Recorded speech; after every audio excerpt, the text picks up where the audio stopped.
Lamentamos tener que transmitir ocultando el rostro porque la dictadura ha implantado reglas arbitrarias que no nos permiten dar la cara, a menos que estemos dispuestos a ser secuestrados por los guanajos de la seguridad del Estado o los esbirros que ocupan con descaro el lugar de nuestros policías. Al momento, las reglas las ponen ellos. Una de las reglas más tenebrosas que ha creado la anticubana familia Castro es la que ellos denominan el decreto de ley 143. Esta regla establecida por el régimen permite dar luz verde para que todo el que ejerza periodismo independiente y sus informes no complazcan a la oligarquía militarizada puedan ser destruidos al ser secuestrados y luego condenados de 10 a 30 años de encierro. Hay quienes dicen que la República de los Estados Unidos de América tiene un embargo contra Cuba. A este embargo la oligarquía de la familia Castro le llama un bloqueo. En esta intervención hoy arrogaremos a toda luz la verdad y trataremos de barajearla bien despacio para el que esté confundido y llegue a la lucidez. El embargo es la ausencia de intercambios comerciales entre el pueblo cubano y el pueblo norteamericano, que es el mayor mercado del mundo. Sabemos todos que no hay relación comercial entre el pueblo cubano y el norteamericano. Los norteamericanos alegan que ellos desean tener relaciones con Cuba. La anticubana familia Castro dice lo contrario. Todos los años el régimen y representantes de la familia Castro llevan a una votación una resolución en las Naciones Unidas condenando el embargo. El régimen está consciente que la Organización de Naciones Unidas no tiene habilidad o autoridad ninguna para abolir el embargo o exigir que se levante, porque es una ley norteamericana aprobada por el Congreso. Pero esta resolución no es más que un mecanismo que aprovecha el régimen para hacer propaganda y justificar su inoperancia y estadía en el poder. Los Estados Unidos, como cualquier país del mundo soberano, tiene el derecho a mantener relaciones comerciales con los países que desee y también tiene el derecho a no mantener los vínculos sociales con un monopolio estatal como el cubano. Los Estados Unidos niegan que haya un embargo contra Cuba. La dictadura dice lo contrario. Como la verdad es una sola, alguien está mintiendo. Vamos a ser imparciales y lleguemos a la verdad. Las anuales resoluciones en las Naciones Unidas como votación contra el embargo son palancas de propaganda del régimen para justificar su inoperancia y mantenerse en el poder. El rotativo del régimen, el Granma, con bombos y platillos, anuncia todos los años que las Naciones Unidas, por votación casi unánime, condenan el embargo, al que ellos llaman bloqueo. Pero no especifican lo que es ese bloqueo, ni qué responde el pueblo de Estados Unidos ante tal resolución. Nosotros hoy sí lo haremos. En respuesta a las resoluciones anuales que protagoniza el régimen en las Naciones Unidas contra el embargo, esto responde la embajadora de Estados Unidos. Y cito sus palabras. Todos estos que se pronuncian aquí contra el embargo están equivocados. Nosotros no somos los que impedimos el comercio entre Cuba y los Estados Unidos. Esa falta de comercio y ese embargo lo provoca la dictadura cubana. Los Estados Unidos no reconocen a la dictadura cubana como el pueblo de Cuba. Nosotros siempre estaremos con el pueblo cubano y como todo país del mundo deseamos mantener vínculos comerciales con nuestros vecinos. Pero es el régimen, no nosotros, quienes les arrebatan a los cubanos su libre autodeterminación, el derecho al libre mercado, a su independencia, el que les pisa todos sus derechos humanos. Y mientras no sea un comercio entre pueblos, nosotros, los Estados Unidos, mantendremos nuestra postura.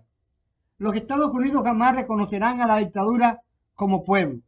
Están perdiendo el tiempo los países que anualmente se unen al régimen para condenar el embargo. Están a la vez cayendo en el juego de la dictadura cubana. Las Naciones Unidas no tienen la habilidad ni la autoridad para obligar a Estados Unidos a mantener relaciones comerciales con un régimen al que no reconocemos como pueblo. Los Estados Unidos, como cualquier país soberano, está en su derecho a decidir con quién comercia y con quién no. El régimen puede comerciar con otros países que sí lo reconocen como pueblo. Por ejemplo, China, Rusia y algunos países de Europa. ¿Por qué se empeñan en obligar a los Estados Unidos a mantener relaciones comerciales con ellos? Repito, las Naciones Unidas no deben inmiscuirse en los asuntos internos de los Estados Unidos. Somos un país soberano y como todo país soberano, tenemos el derecho a decidir con quién mantenemos relaciones comerciales y con quién no. Nuestro compromiso es con el pueblo de Cuba, no con el régimen. Nuestro compromiso es con aquellos que no tienen voz. Esto es lo que responde la funcionaria de los Estados Unidos en las Naciones Unidas luego de la condena casi unánime contra el embargo. ¿Por qué afecta tanto a la dictadura la negación de comercio de Estados Unidos con ellos? El embargo afecta a la dictadura porque lamentablemente para ellos todo poder político, económico, militar y cultural mundial gira en torno a Estados Unidos de América. Rusia es un país del tercer mundo y China depende en su totalidad del mercado de los Estados Unidos. La gente de otros países no logra entender la realidad cubana, no lo pueden concebir. Nos quedamos afectados nosotros el pueblo, no por el embargo, porque los Estados Unidos de América han sido claros al respecto. Nosotros estamos y siempre hemos estado al lado del pueblo cubano. Y para que se pueda entender mediante una clara ilustración, les pondré un ejemplo hipotético. Yo tengo $50,000, vivo en Cuba y compro a Estados Unidos un automóvil. Los Estados Unidos no negarán venderme el auto, pero la oligarquía no permitirá que yo entre ese auto a mi país. Los Estados Unidos no me han aplicado ni me aplicarán a mí ningún embargo. Y así otro ejemplo hipotético. Mi vecino Juan Pérez tiene una finca y desea comprar 4 tractores agrícolas a Estados Unidos. Los Estados Unidos le venderán a Juan Pérez los 4 tractores, pero la familia Castro no permitirá que mi vecino ingrese sus tractores a territorio nacional. Otro ejemplo hipotético. Un vecino tiene una casa que ha convertido en hotel. Necesita colchas, sábanas y cortinas. Los Estados Unidos se las venderán, pero la familia Castro, el régimen, no permitirá su entrada al país. Un último ejemplo hipotético. Un ganadero tiene una fábrica de queso. La quiere vender a Estados Unidos. Ya tiene un comprador.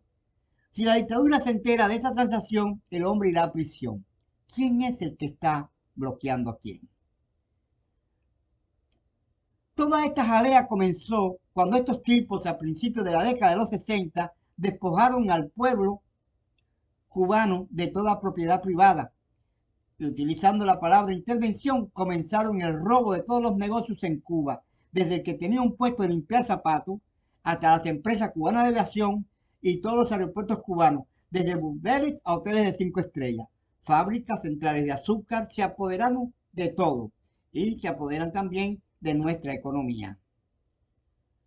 Una mañana, así comenzaron las cosas. Una mañana, en todos los rincones del país, 2 guarapitos vestidos de verde oliva se podían ver aguardando frente a todos los negocios. Tiendas de víveres y licor, zapatería, carnicería, tiendas de ropa, etcétera, etcétera, etcétera. Esperando que sus dueños procedieran a abrir el establecimiento para impedir que entraran, exigiéndole que les entregaran las llaves porque su negocio había sido intervenido. A raíz de esto surge un caos. Muchas personas se suicidan, otros intentan abandonar el país, otros lo logran, algunos quedaron locos, mientras la joven dictadura se enriquecía con el dinero que producían esos negocios en sus manos. Debió ser mucho cuando extendieron el método de robar a todos los negocios extranjeros que habían en Cuba. A los extranjeros le darían algo por sus negocios, a los cubanos que se fueran a tomar por el culo. Pero se torcieron las cosas cuando robaron por la fuerza los negocios a los estadounidenses en Cuba, ofreciendo a este pueblo $800 millones que serían pagados con bonos de azúcar y con dinero que produjeran esas industrias en sus manos. Lo harían en cómodos planes de pago. En realidad los valores eran de $2 billones, 500,000 millones.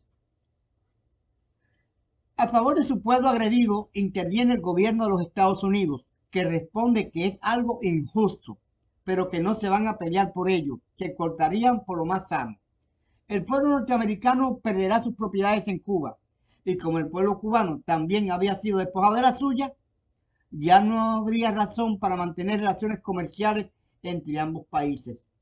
La joven dictadura insiste en que el pueblo norteamericano no puede comerciar con el pueblo cubano, pero con ellos sí. Entonces Estados Unidos rompe relaciones con la dictadura y el comercio de los Estados Unidos se pierde en el país, aprobando el Congreso un embargo como ley en respuesta al robo. Cuando pienso en la familia Castro, y muchas veces pienso, logro entender que nunca se obra el mal en tan plena y alegre manera que cuando se hace bajo un falso principio de conciencia. Ha sido tan cruel la dictadura que no fue capaz de hacerse a un lado y permitir a nuestro pueblo su libre autodeterminación y el libre mercado aferrados al poder y a controlar la economía de nuestro país, renuentes a que si el pueblo de los Estados Unidos no comercia con ellos, tampoco lo harán con el pueblo cubano. Son tan crueles que arrastran a todo un pueblo a la miseria por sostenerse en el poder. China también tenía un embargo. El Partido Comunista China llega a una dolorosa toma de conciencia, conocedor de la política norteamericana de que todo comercio entre Estados Unidos y otras naciones debe ser de pueblo a pueblo, no de gobierno norteamericano a un monopolio estatal de otro país. El Partido Comunista Chino se hizo a un lado y las relaciones comerciales entre China y Estados Unidos de pueblo a pueblo han traído a China la prosperidad que la familia Castro, por no apartarse a un lado y permitir nuestra libre autodeterminación, nos priva desde hace muchos años, más de 63 años, del progreso, la felicidad y el bienestar social.